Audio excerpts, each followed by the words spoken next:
On the topic of tying up a server's resources with TCP connections, we talked about this before when we were discussing the TCP handshake protocol. To start a TCP connection, the client sends a packet with the SYN flag set, and historically, the server, when it receives such a packet, would allocate a socket to represent that connection, and then it would continue cooperating with the client by sending back a packet with a SYN and an ACK and the server's own sequence number.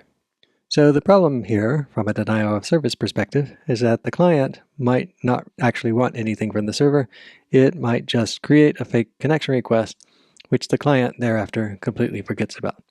So it's cheap on the client side because they sent a request with no intention to follow up. The server, meanwhile, doesn't know this, and it might do a lot of work to allocate the socket and set up that connection.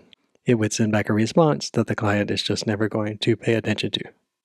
So making the server allocate and keep that socket is both creating work and tying up a resource on the server side. Modern TCP stacks don't do this. They don't create the connection right after getting that send packet.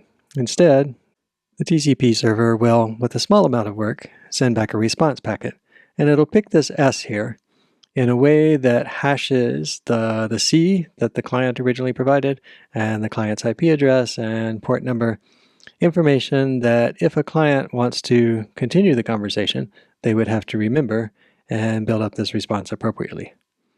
So the server creates the connection on its side, creates its socket, and does the associated work in the operating system only if it gets back this second part from the client, where the data is consistent, meaning that the client has done some significant work here, and if the client has invested enough work, then the server is willing to invest that work too. So that is the mechanism in place in all modern operating systems to protect against this TCP SYNACK denial of service attack.